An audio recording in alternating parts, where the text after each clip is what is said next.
agenda kedua, paparan kelompok. Silakan dari kelompok sastra dulu. Kesusastraan, bukan sastra sih. Kesusastraan. Karena kalau sastra hanya sempit gitu. Silakan siapapun yang share screen, siapapun yang biasanya apa jadi teknisi, kemudian nanti Siraj yang jadi Ya, Pak. vokalis vokalis tunggal. Share screen ya. Ya, silakan, silakan. Ini langsung yang per kelompok aja gitu kan, Pak? Ya, per kelompok aja, per kelompok. Nggak usah yang individu. Individu kan kami cek di tugas di folder kalian masing-masing. Oh, oke, Pak. Jadi hanya 3. Kalau satu-satu subuh selesai.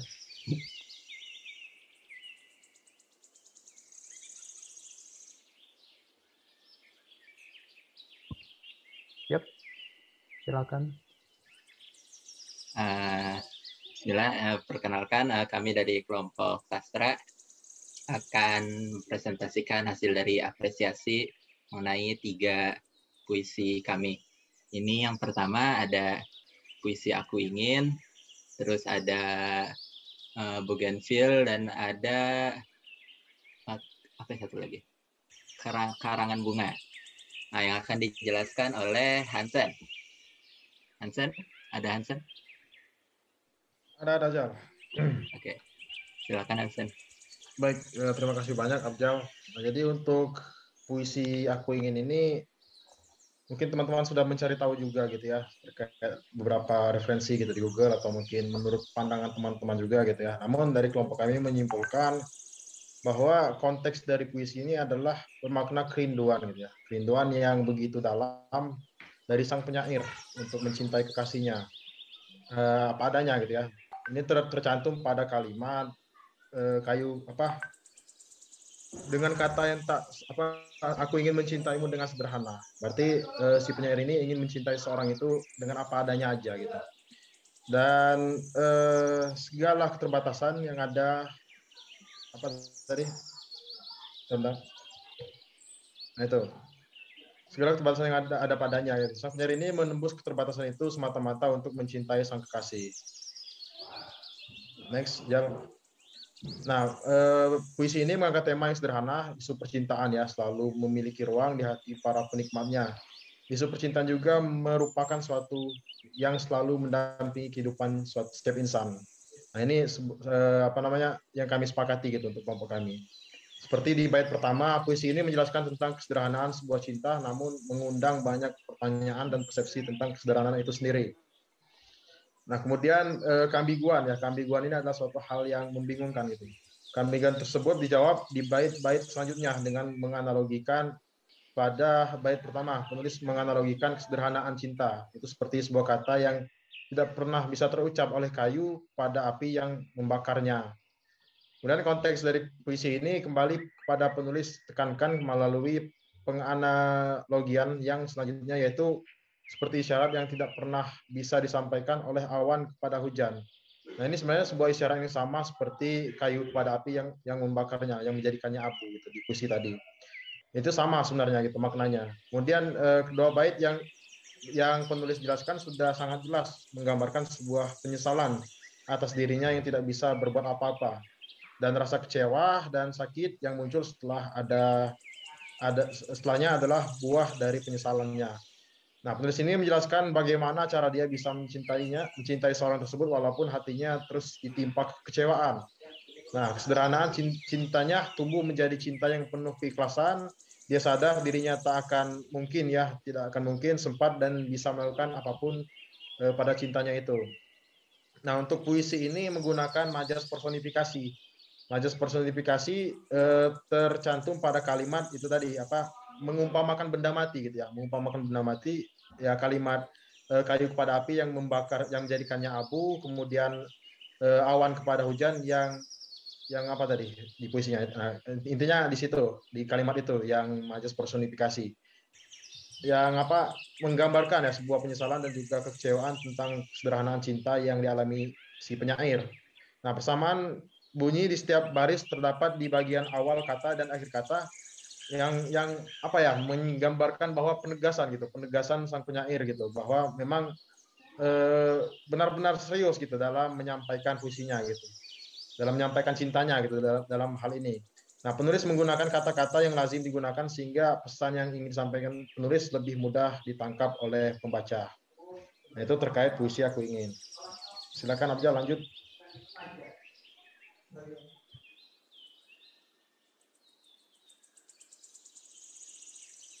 Tes. Kemudian selanjutnya ada puisi Bougainville, itu karya Lesti Katiara pada tahun 1980. Konteks dari puisi ini adalah memperkenalkan tentang karakteristik bunga-bunga yang ada di sekitar kepada anak-anak. Nah, jadi puisi ini ada di dalam satu kumpulan puisi yang berjudul Namaku Bunga. Nah, itu merupakan sajak anak-anak. Nah, Bougainville merupakan nama bunga yang menjadi inspirasi dari seorang penyair bernama El Kaara dalam salah satu puisinya dengan judul yang sama, dalam sebuah sajak anak-anak yang berjudul Namaku Bunga. Bougainville merupakan bunga yang memerlukan sinar matahari yang cukup untuk berkembang maksimal.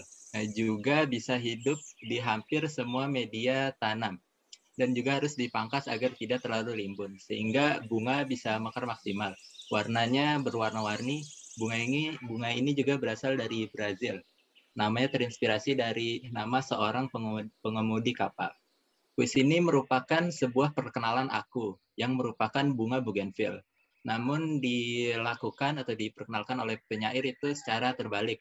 Jadi diawali dengan sesuatu yang tidak disukai oleh aku dalam puisi tersebut, kemudian di mana aku tinggal, bagaimana sifat aku, dan terakhir adalah siapa nama aku. Dari puisi ini, sang penyair juga ingin memperkenalkan kepada anak-anak tentang sesuatu yang ada di lingkungannya, di lingkungan sekitarnya, khususnya bunga Bougainville. Anak-anak pasti tidak asing lagi dengan bunga ini karena bisa ditemukan di mana saja, tetapi masih banyak yang kurang tahu tentang sifatnya. Karena itu penyair di sini ingin memperkenalkan bunga tersebut seolah adalah teman-teman mereka sendiri, dengan kata-kata yang sederhana dan juga mudah dimengerti oleh anak. Penggunaan rima terputus pada syair tersebut juga tetap memberikan kenyamanan ketika dibaca oleh pembaca.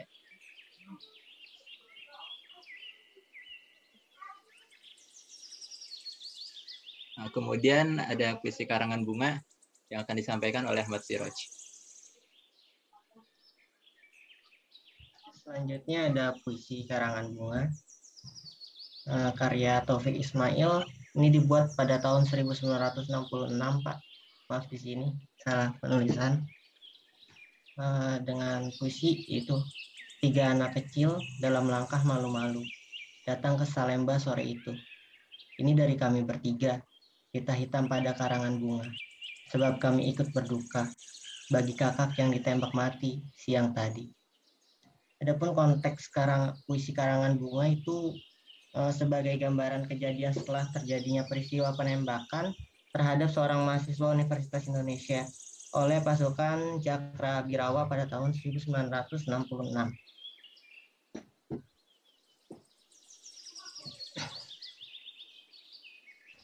Menggambarkan kejadian setelah terjadinya peristiwa penembakan tersebut. Penembakan ini terjadi saat almarhum Arif Rahman, hakim, berhasil menerobos pagar betis di Istana Negara dan menuntut keras pada Presiden Indonesia saat itu untuk membubarkan PKI beserta ormas-ormasnya. Tuntutan mahasiswa yang tak dipenuhi Presiden ini membuat suasana semakin pecah dan berujung pada tertembaknya almarhum Arif Rahman Hakim.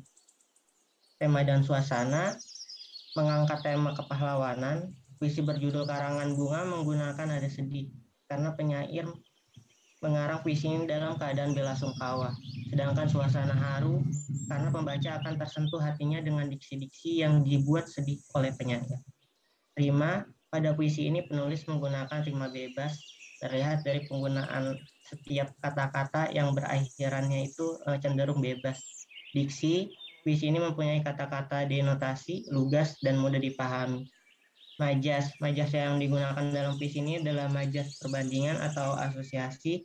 Hal ini terlihat pada bait pertama baris pertama, 3 anak kecil yang menggambarkan 3 tuntutan rakyat atau tritura. juga terdapat pada judul puisi itu sendiri, serta pada bait kedua, baris kedua, pita hitam pada karangan bunga. Hampir semua kalimat dalam puisi ini menggunakan majis asosiasi.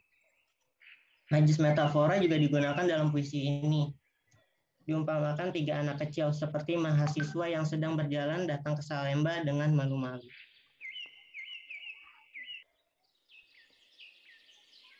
Latar belakang, yang pertama adalah latar tempat.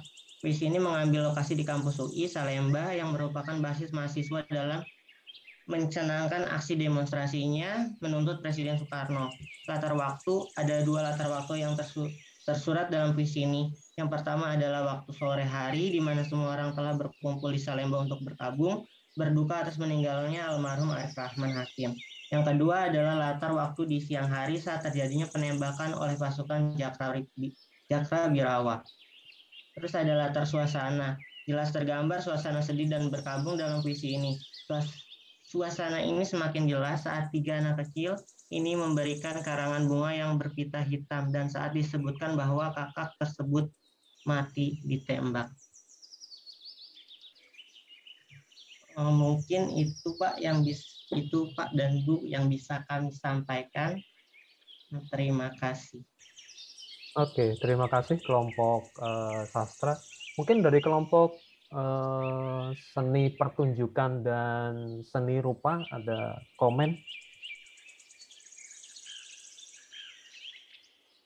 Silakan. Anggota dari seni pertunjukan dan seni rupa, fine art tadi diterjemahkan oleh Bu Listen sebagai seni rupa. Oke, nggak ada? Bu Listen? Komen? Saya berasa di mata pelajaran bahasa Indonesia SMA dulu bahas tentang puisi gitu ya. Tapi menurut saya sih overall yang kalian lakukan sih sudah cukup dalam gitu ya. Tapi mungkin karena udah dari minggu yang lalu gitu ya. Dan menurut saya sih apresiasinya sudah lebih mendalam dan ya menurut saya sih overall cukup jelas ya. Oke.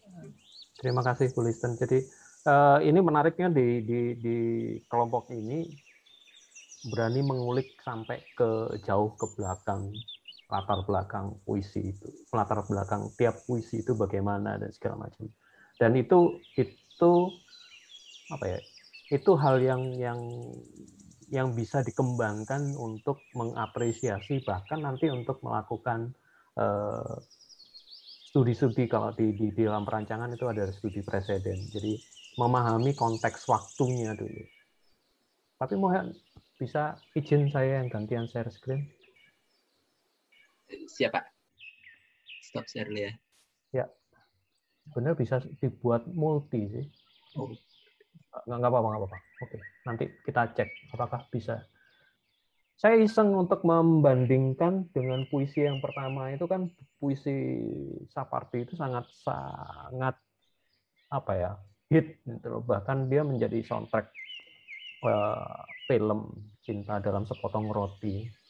Tapi kemudian saya ingin membandingkan dengan celotehannya Presiden Jan Cukres. Mungkin bisa dilihat ya di sebelah kiri. Cinta nggak butuh pengorbanan. Begitu kamu merasa berkorban, kamu sudah nggak cinta. Jadi memahami kata cintanya. Ini cinta dalam pengertian luas ya, dalam pengertian luas. Baik Sapardi maupun Sujiwo Tejo memahami cinta dalam pengertian manusia yang luas. Bisa cinta anak ke ibunya, bisa cinta seorang muda dengan negaranya dan segala macam. Jadi tadi dibahas oleh Hansan bagai apa ya, sebatang kayu yang apa ya, merindukan api atau bahkan angin dengan awannya. Itu kan dua hal yang benar tadi dikatakan kontradiktif, tapi kemudian bukan kontranya, bukan perbedaannya yang dipertajam, justru keduanya bagaimana bisa tadi, kalau api ketemu kayu, dia menjadi abu, tidak menjadi siapa-siapa, dan tidak menjadi kayu, tidak menjadi api. Atau tadi angin dan awan ketika bertiup turun hujan, ya sudah selesai gitu loh keduanya. Ini pemikirannya hampir sama dengan apa yang dipikirkan oleh Sugio Tejo, bahwa cinta itu bukan dua hal dari dua person, dua individu, tapi bagaimana memahami kedua individu untuk sebuah, tadi sempat dikatakan, kerelaan, kepasrahan. Maka contoh yang satu ini juga menarik, yang di kanan atas. Cinta bukan melepas tapi merelakan, bukan memaksa tapi memperjuangkan, bukan menyerah tapi mengikhlaskan, bukan merantai tapi memberi sayap. Tolong jangan dikatakan sebagai sayap-sayap yang satunya itu ya. Yang ini karena direkam saya nggak berani meneruskan. Nah, itu artinya gini, sama sih idenya. Kadang kan membelenggu, mengurung dan apa gitu lah. Ini kita bisa secara bebas memahami cinta. Itu yang saya rasa ketiga puisi tadi itu bicaranya tentang itu. Taufik Ismail jelas bahwa ada kedukaan yang luar biasa ketika anak bangsa harus dikorbankan hanya demi kepentingan politik lah katakanlah pada saat itu, dan itu berulang kembali. Tahun 74 terjadi, tahun 98 terjadi, beberapa kalau kita mengulik beberapa sering terjadi. Apa perlu seperti itu? Seperti itu sih tanggapan saya. Jadi bisa tekniknya itu bisa mendalam di konteksnya, bisa justru melebar, mencari padanan pemikiran-pemikiran, sehingga dari situ kita bisa menemukan sebenarnya yang dibicarakan itu apakah cinta antara dua anak muda atau justru Pardi melihat cintanya meluas banget, gitu kan. Tidak sekedar atau tidak sesederhana yang ditulis. Kayaknya memang tulisannya sederhana, tapi kalau kita pelan-pelan melihat kata per kata, itu uniknya puisi ya. Kata per kata itu bisa maknanya bersayap dan lebar banget. Dan ketika kita mencoba membandingkan, itu jadi seru gitu. Oh, ternyata ini. Yang saya sampaikan ini bukan khusus hanya untuk puisi ya. Kita bisa melakukan pendekatan melihatnya, membaca atau memahaminya dengan kasus-kasus yang lain. Kebetulan sekarang kasusnya puisi. Begitu dari saya. Tanggapan dari kelompok mungkin? Kita diskusi loh ya, bukan one way traffic.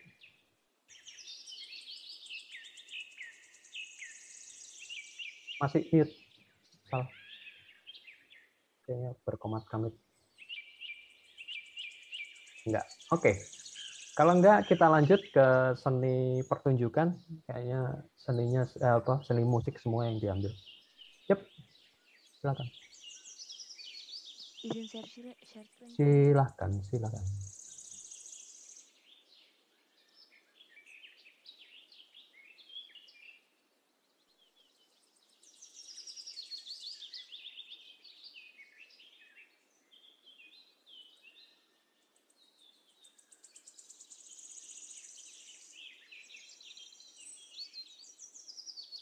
Yuk. Kalau bisa tidak perlu dibaca ya. Kalau bisa tidak perlu dibaca. Itu tadi catatan saya lupa tadi. Kalau presentasi usahakan jangan membaca. Usahakan jangan baca satu persatu kalimat atau tulisannya. Syukur-syukur bisa di intinya apa, kemudian apa yang ingin disampaikan. Mungkin yang di layar hanya ilustrasi, tapi kalian punya catatan di samping yang bisa kalian baca. Teknik. Nanti kita bicarakan lagi. Oke, silakan. Apresiasi seni musik terutama. Yep. Saya perwakilan dari kelompok apresiasi seni musik. Jadi kami memilih 3 karya musik. Yang pertama lagunya Berpaut, yang kedua Pur Elis, dan yang ketiga Yamko Rambeyanko versi akapelanya. Jadi indikator penilaiannya itu kami memilih untuk menilai genrenya, eranya, instrumennya, dan temponya. Yang pertama lagu Bertaut oleh Nadine Amizah pada tahun 2020. Jadi ini termasuk era modern dengan genre alternatif indie dengan instrumennya yaitu akustik dengan menggunakan gitar dan temponya lambat. Jadi lagu Bertaut ini adalah lagu ke-6 dari albumnya Nadine Amizah yang judulnya Selamat Ulang Tahun. Lagu ini memiliki genre alternatif indie yang rilis pada tahun 2020 yang menjadikan lagu ini itu merupakan era modern. Dan jika dilihat dari tren industri musik Indonesia, musik indie ini merupakan salah satu genre yang paling diminati saat ini. Seperti lagu indie di Indonesia pada umumnya, lagu ini menggunakan instrumen gitar akustik sebagai pengiringnya. Dan lagu ini bertempo lambat sesuai dengan pemaknaan lagu yang sedih dan penuh perasaan. Jadi makna dari lagu Bertaut ini dia itu mengisahkan tentang ikatan batin antara ibu dan anaknya gitu. Lanjut, yang kedua adalah Für Alice. Penulisnya Ludwig van Beethoven tahun 1810. Jadi masuk genrenya adalah musik klasik dengan instrumen piano solo. Temponya cepat, dapat dimainkan di 3 tempo berbeda, 136, 84, dan 272 BPM sesuai dengan suasana yang ingin diciptakan. Jadi, Ludwig van Beethoven adalah salah satu komponis kenamaan yang punya sejumlah karya yang luar biasa. Salah satunya adalah Für Alice. Für Alice bergenre klasik karena musik ini mengarah pada musik yang dibuat di atau berakar dari tradisi seni barat. Musik dengan genre klasik ini banyak bermunculan pada era tahun 1700 sampai 1810. Für Alice dibuat pertama kali itu tahun 1810, di mana mulai terjadi perpindahan antara era musik yang klasik menjadi musik romantis. Instrumen yang digunakan berupa piano karena bentuk dan gaya musik periode klasik itu ditandai dengan melodi dan bentuk yang lebih sederhana seperti sonata, di mana musik sonata itu masih terbatas pada instrumen piano dan instrumen musik solo lainnya. Piano seperti yang kita kenal saat ini dalam ukuran standar dapat mencapai 7/1/4 oktav, suatu jangkauan yang tidak dapat dicapai oleh alat musik manapun. Dalam memproduksi suara menurut dinamika yang dituntut, diatur melalui lemah lembutnya sentuhan jari serta pengaturan pedal kaki. Lanjut. Yang ketiga, Yamko Rambe Yamko, tapi di sini kami memilih yang versi akapelanya. Lagunya itu ditulis oleh Cuk Suparman, tapi diaransemen oleh Agustinus Bamban Jusana. Genrenya lagu daerah tradisional. Yamko Rambe Yamko versi akapela ini ditampilkannya pada tahun 2016 dengan instrumen akapela di mana tidak menggunakan alat musik tapi menggunakan bunyi dari suara penyanyi atau choir itu sendiri dengan tempo cepat. Jadi Yamko Rambe Yamko merupakan lagu yang menggunakan bahasa daerah yaitu bahasa Papua sehingga dapat digolongkan sebagai lagu daerah. Lagu Yamko Rambe Yamko diperkirakan dibuat pada tahun 1900-an oleh Cuk Suparman. Selanjutnya, Yamko Rambe Yamko ini dibawakan secara akapela dengan bantuan aransemen oleh Agustinus Bamban Jusana pada tahun 2016. Aransemen ini dibuat dengan mengubah lagu Yamko Rambe Yamko agar terdengar lebih modern. Musik akapela tidak menggunakan alat musik, tetapi menggunakan bunyi dari suara penyanyi atau choir itu sendiri. Walaupun irama dan tempo yang digunakan pada lagu tersebut cukup cepat dan menggambarkan kesan yang ceria dan bersemangat, tetapi syair dari lagu tersebut menggambarkan kesan kesedihan akan perang antar suku yang terjadi pada saat itu. Sekian, Pak, Bu. Oke, ada komentar? Atau kita setel dulu deh, daripada belum kebayang kan. Saya sih nggak kebayang. Saya pause dulu rekamannya karena akan kena di rekamnya. Lanjut, seni terapan. Ini udah hampir 8:30. Oh. Silakan seni terapan. Nggak apa-apa, Afsal. Adiknya mau lihat itu nggak apa-apa. Sip. Bulisten aja sih Jack juga joget-joget dan nggak apa-apa, santai karena ini malam ya. Kalau ada adiknya atau ponaannya mau ikut kuliah juga nggak apa-apa. Iya, ini di luar kendali nih. Nggak, wah, ya namanya juga ya salah sendiri kelas malam. Ya, sambil siapin siapa? Ini trio kuek-kuek. Nah, silakan. Trio kuek-kuek. Isinya cuma 3 masalahnya.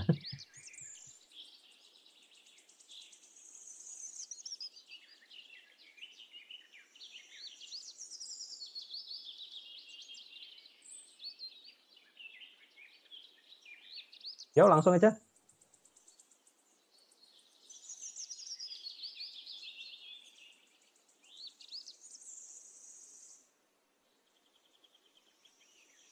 Halo, halo. Ya, Tessa. Halo? Ya. Oh, ya. Jadi di sini langsung aja ya Pak. Kami Langsung. dari kelompok seni rupa, di sini kami mengangkat tema karya berupa lukisan. Nah, untuk karya yang pertama itu yang kami angkat itu adalah Cafe Terrace at Night karya dari Vincent van Gogh yang merupakan peminum dalam cahaya terang yang keras dari fasad mereka yang diterangi. Jadi konteks karyanya setelah melukis Cafe Terrace at Night ini, Van Gogh mengungkapkan antusiasmenya kepada kedua teman dan satu saudarinya. Van Gogh mengatakan bahwa dia melukis ini langsung di tempat dengan latar belakang malam, karena menurut Van Gogh malam itu jauh lebih pada siang hari karena memiliki warna yang jauh lebih bervariasi. Menurut Van Gogh juga orang-orang di sini memiliki aktivitasnya masing-masing yang menurut Van Gogh memiliki ciri khas yang sangat-sangat kaitan dengan lukisan malam yang dia lukis. Selanjutnya itu ada The Shadow We Follow yang akan dibaca oleh Cindy.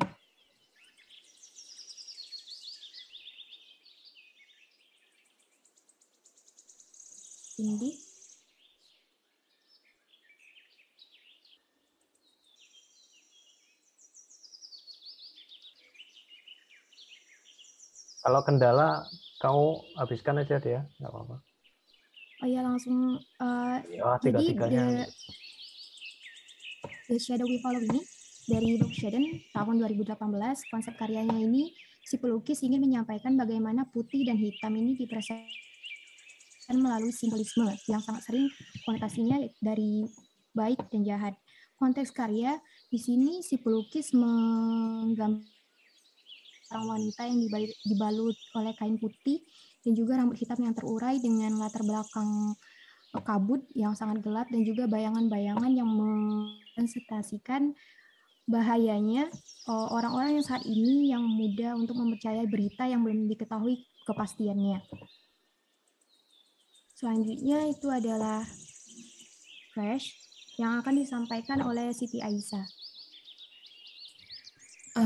Crash yang artinya tabrakan, karya Bambang Prihadi yang menggambarkan sebuah kekacauan dan kehancuran.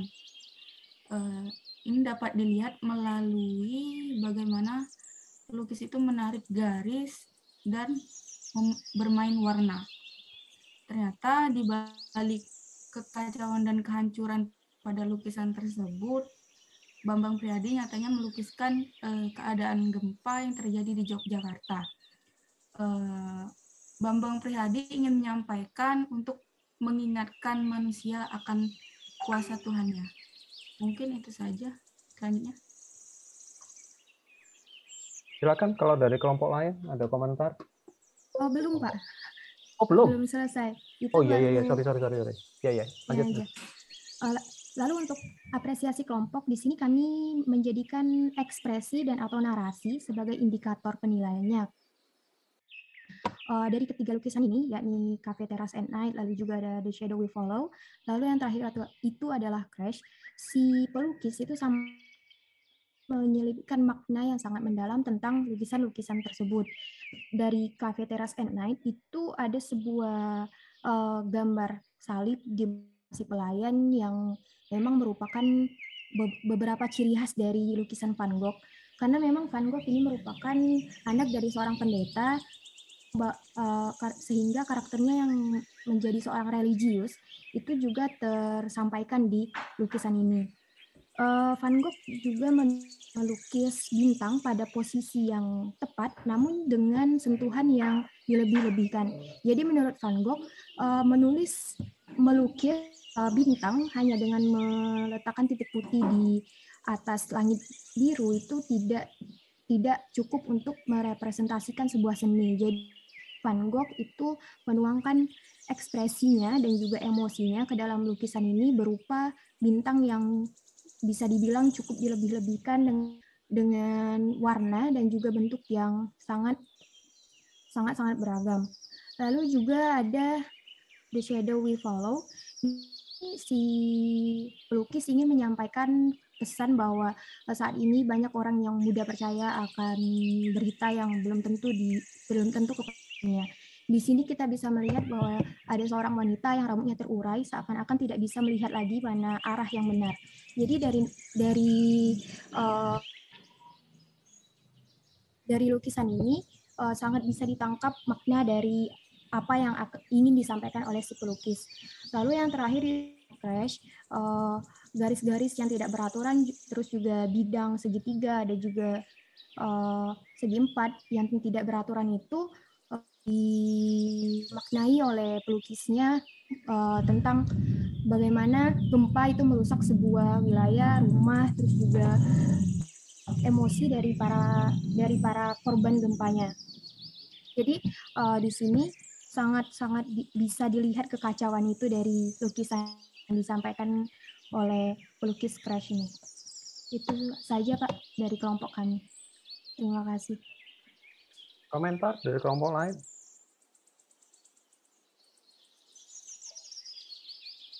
Silakan.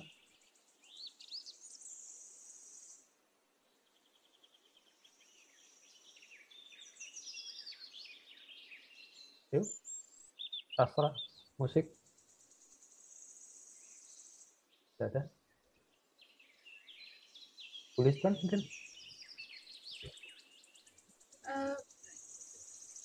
Saya tuh termasuk sebenarnya zero knowledge ya buat tentang seni lukis gitu. Tapi saya sangat menikmati sebenarnya. Jadi benar-benar penikmat awam lah gitu ya. Nah, dua hal kalau dari lukisan itu sebenarnya dua hal yang selalu saya selalu menarik perhatian saya. Yang pertama pesan yang mau dia sampaikan. Dan biasanya itu kan kalau di galeri-galeri itu ada ya pesannya secara umum aja. Nah, yang kedua yang biasanya tidak selalu disampaikan itu adalah tekniknya. Teknik lukisnya. Dan sebenarnya sama kayak kelompok kedua tadi, sebenarnya saya ada ekspektasi bahwa kalian juga membahas itu sebenarnya, mengapresiasinya gitu. Karena ini kan tiga jenis lukisan yang berbeda sepertinya ya, yang saya pahamin. Ini kan 3 jenis lukisan yang berbeda. Dan bisa jadi tekniknya, kalau hasilnya juga sepertinya tekniknya beda. Nah, itu yang informasi yang miss menurut saya. Dan padahal ya sangat berpengaruh dalam proses apresiasi, harusnya menurut saya itu sangat berpengaruh. Itu aja, Pak. Oke, terima kasih Bu Listen. Ya, memang tekniknya beda banget ya. Sampai kalau kalian lebih teliti lagi penggunaan atau penggunaan catnya itu juga akan berbeda. Dia pakai kuas yang model apa? Itu ada semua kok sebenarnya. Kalau mau lebih mengulik. Contoh yang di tengah itu kalau nggak salah si seniman ini adalah seniman yang tidak pure lukis, tapi juga dia seorang artis digital. Artinya dia juga memadukan antara fotografi dan lukisan. Van Gogh kita tahu lah. Tapi apa bedanya Van Gogh dengan lukisan yang ketiga gitu kan?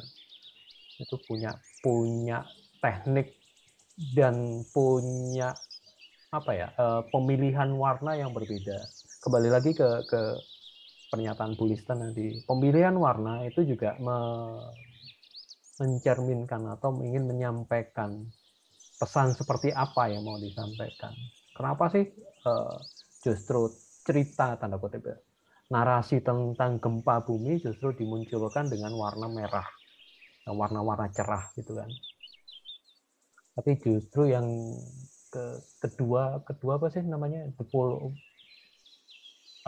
follow. Kenapa justru dengan warna yang cenderung suram? Ada apa? Itu pertanyaan-pertanyaan itu yang kemudian bisa didalami lebih lanjut sebenarnya. Oke, mungkin bisa di stop share. Tapi secara umum dari ketiga kelompok, dan saya juga dari tadi sore itu membaca tugas-tugas yang sudah dikumpulkan di Google Drive, terutama dengan apresiasi individu dari masing-masing karya. Ada keraguan sih sebenarnya. Ada keraguan kalau saya tangkap ya. Ada keraguan dari kalian untuk mengungkapkan perasaan kalian. Masih sangat normatif. Saya nggak tahu apakah memang belum terbiasa atau memang pemahamannya belum sampai situ. Jadi sebenarnya yang disebut perasaan saya itu seperti apa, itu kan juga ada yang seperti itu, yang nggak ketahui. Atau memang ya semoga pemikiran saya hanya karena belum terbiasa. Karena kalian sangat-sangat itu juga, kalau kembali ke awal mata kuliah ini, latar belakangnya adalah mencoba menggugah atau mencoba melihat dari sudut pandang tadi penjelasan Bu Listen, estetik dan segala macam. Itu yang kayaknya apa ya, jiwa-jiwa seninya itu loh perlu diasah lebih lanjut, dibangun lebih lanjut supaya karya perancangan kalian itu tidak dingin, tidak hanya selesai secara normatif, ada feel-nya gitu, kata-kata seperti itu. Ya, seperti kata bajingan tadi. Bajingan ketika orang normal mendengarkan, apaan sih, kok kasar banget. Tapi ketika dihantam pada posisi tertentu, kerinduan terhadap seorang ibu, katakanlah seperti, atau lagi patah hati banget, itu kata bajingan kuat banget jadi. Apalagi marah dengan seseorang, itu jadi kuat banget. Itu dari saya sih catatan secara umum. Oke, kita ketiga, agenda ketiga, saya itu coba menyelaraskan, menyeimbangkan sebenarnya,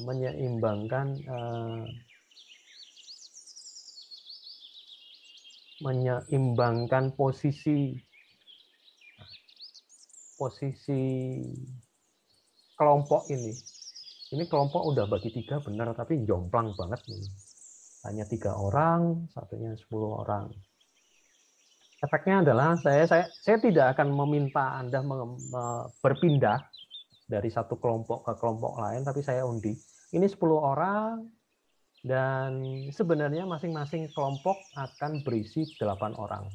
Sampai ngitung-hitungan 24, ternyata 1 orang itu dia ikut Kampus Merdeka Belajar, tapi dikonversi ke mata kuliah apresiasi di RIDA. Kemarin udah confirm seperti itu, saya baru ingat.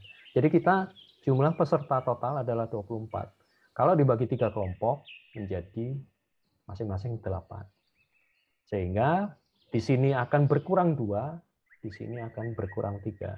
Caranya bagaimana? Iseng tadi siang, ini kelompok sastra, yang keluar namanya akan pindah.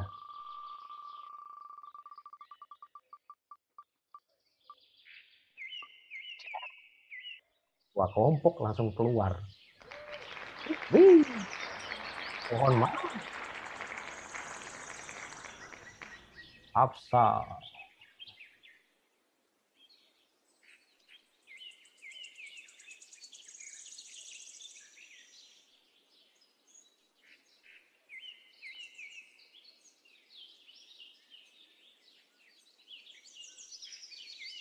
Satu lagi ya.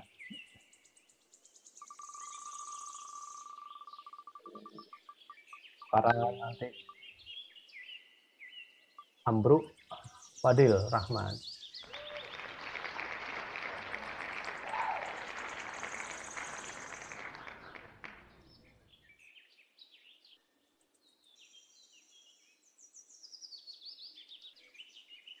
Oke, jadi ini pas ya. Jadi ada 8, di sini 3 orang. Iseng banget sih nyiapin kayak ginian. Dan nggak puyeng juga. Kalian juga nggak bisa protes. Rian Dwi.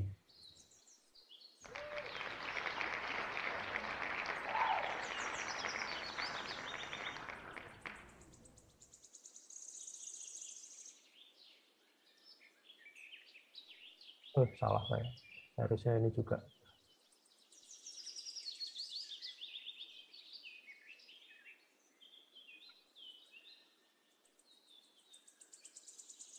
Apa supaya ada catatan.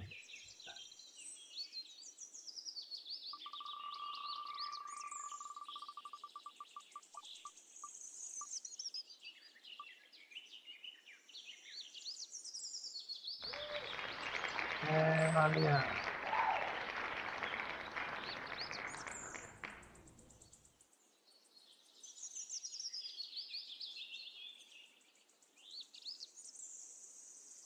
Oke, satu lagi ya. Berarti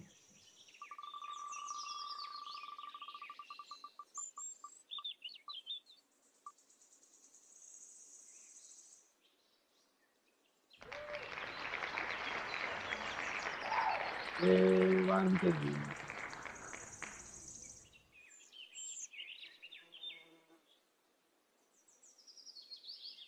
Oke, jadi 8, semua 8. Kenapa ini perlu?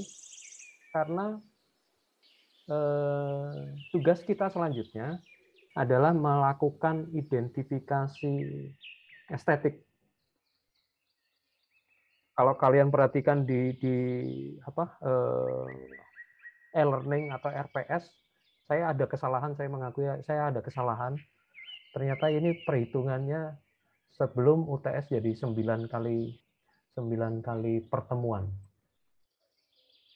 Dengan UTS itu jadi 9 kali pertemuan. Ini jadi pertemuan UTS itu pertemuan ke-9. Oke, saya lebarkan.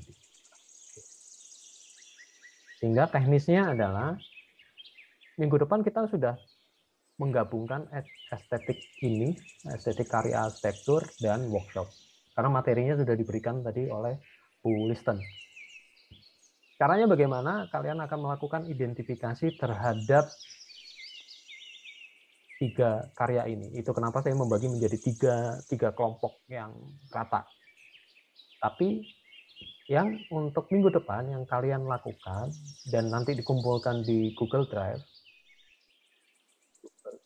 itu adalah yang individu.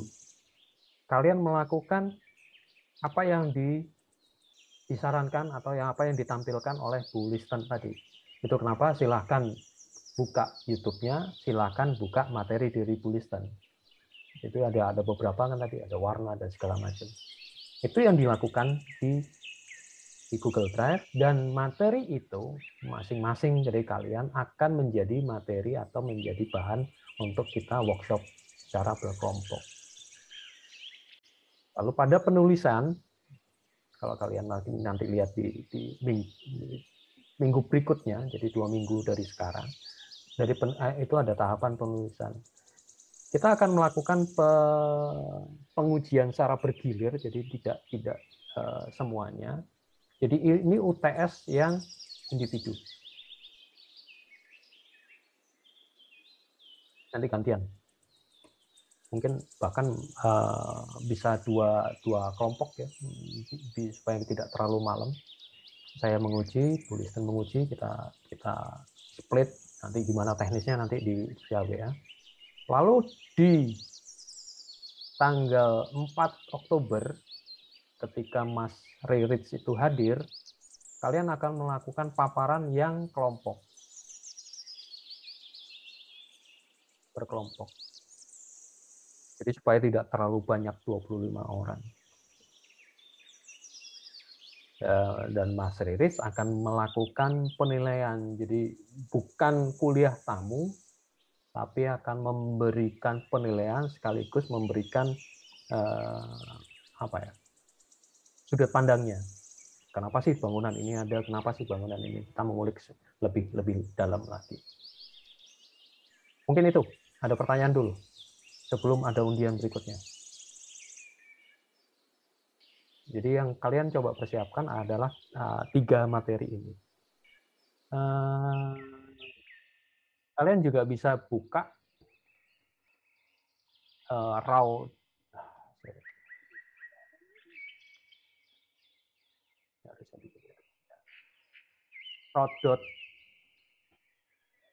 raw.co.id, itu apa aja. Bisa cek di sini. Di sini macam-macam. Bisa ada workshop-nya juga.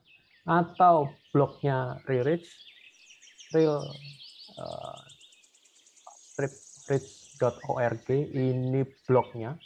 Banyak banget, tinggal kalian bongkar aja. Atau lihat dari Ars Daily, karena ketiga karya ini sudah dimuat di Ars Daily. School of Alpha Omega, terus Guha itu rumahnya sih. Guha itu rumah dari Riris, rumah, kantor, workshop, library. Terus ini lagi nyiapin padepokan di Tiandeling di Bandung di atas. Begitu. Ada pertanyaan dulu sampai sini.